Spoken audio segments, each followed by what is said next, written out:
Hey everybody, it's Wayne again. This is going to be the newest installment for my videos, and honestly it's the most important, and it's the one I've wanted to do for the longest amount of time.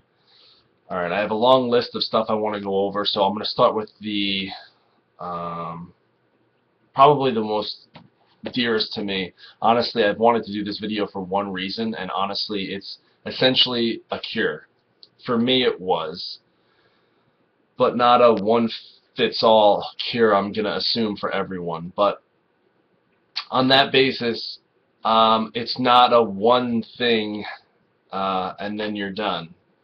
You need to keep with it, and it honestly did help me in every respect. I had to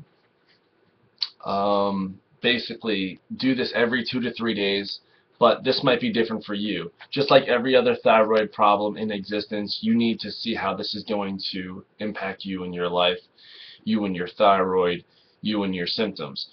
So knowing that, I basically wanted to make this video for a long time. You know, it's always one thing I just wanted to say, like, hey, I found the cure and I can live my life again. But I don't know how it's going to affect you. I hope it affects you as positively as it affected me. I can only hope for your sake. I mean, because on a daily basis I was in more pain and discomfort.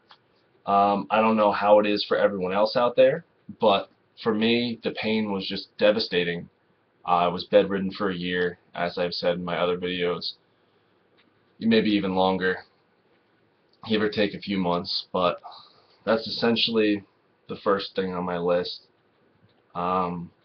You know, because I always thought a pill was going to be my cure-all, and you know, I was going to see a doctor and find out what my problem was.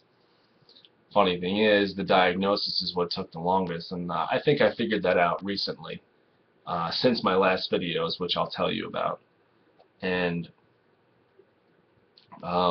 basically, to the next section, my next video is going to be about a book review on the thyroid. I actually mentioned the book in my last videos, but I kind of strayed from the true information, so I want to make it up to that book. I should have restated the information faster, but I wasn't feeling well until I found this.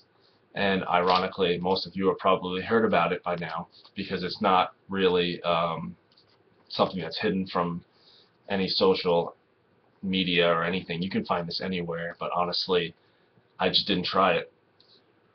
Alright, so honestly, the next step is to tell you what I have. I have something called Hashimoto's thyroiditis, which is an autoimmune disease of the thyroid, where your body basically attacks your thyroid. Most of you have probably heard about it, and there's different variations of this. But honestly, the only reason I found out was because of the thing I started doing. I don't want to really give it away just yet, but honestly, it kind of explained what I had, you know, and the doctor didn't know up until that last day, and I kind of figured it out just by process of elimination and all the evidence involved.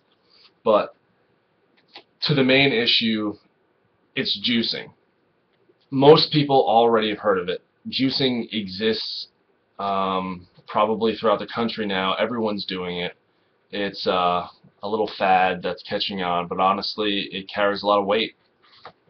It basically removes the pulp from the fruit, so you're taking away, you know, all the starch and sugar, and you're just leaving the nutrients behind, left with the water. So it's removing the water and leaving the nutrients in there, all the phytonutrients that are in there.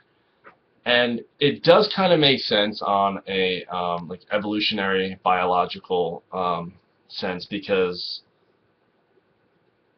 we evolved from a plant eating, a vegetarian primate in sub-Saharan Africa. So I mean, it does make sense. We were hunter-gatherers. We ate more plants than anything at one point in our evolutionary tree.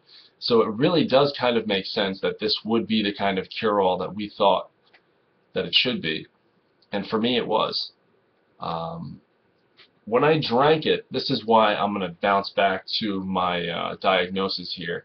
And when I drank the juice for the first couple days, it was a little rocky. And I'm going to give you the list of everything I put in my juice also, but let me just say this real quick. Um, so the first couple of days were rocky, and then after a week, it kind of stabilized. And I'm about a month and a half in right now, and I'm off all my medication. And for the most part, I do have to still have to take a little bit of Synthroid every day. But just to make it clear, I went from about 100 micrograms, and I'm about at 5 micrograms right now. So it shows you the difference. And I'm not taking any Cytomel, which is the synthetic version of T3. So I'm not on any levothyroxine or liothyronine at all. No more T4, no more T3, I'm done. So it kind of shows you the weight that this carries, and I don't know if this is actually going to be beneficial to you. This is one thing that you actually have to go out and try. But you might want to do it. You know, I stuck with it for a month and a half, and the results speak for themselves. I can do things I couldn't do before. I mean, just to put it in perspective, I mean, I went to the gym twice today just because I had so much energy. I wanted to just burn it off. The pain is gone. I mean, the only reason I have pain is because I usually drink too much juice, and for me that's a bad thing. So, I don't know. I don't think it's going to be a bad thing for you. Back to my diagnosis, which I strayed from.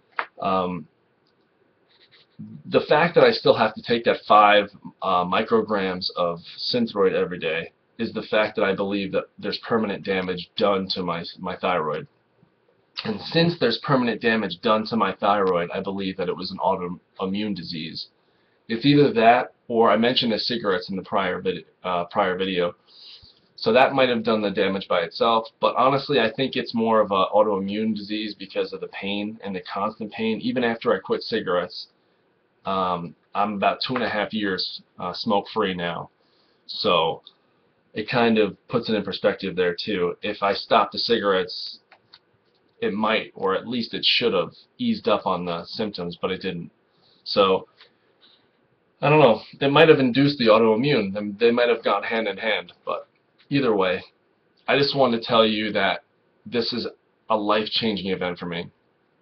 And I'm basically off all my medication, and it really is a difference. Now, I'm trying things that I never thought I would be trying again. And it kind of puts the whole medical system in perspective now. And it shows you how little we know of the whole pharmaceutical and the whole, basically, the whole health system we have in place. I mean, these doctors don't know anything about nutrition, apparently, or biochemical makeup of, you know, what these plants contain and what we need. And I don't know if I can hold it against them. I mean, that is vast knowledge. But either way, this was my go-to. And this is the end of part 1. I don't want to stray this one on for too long, but I'm going to give you the rest of the information in part 2. Thanks for watching.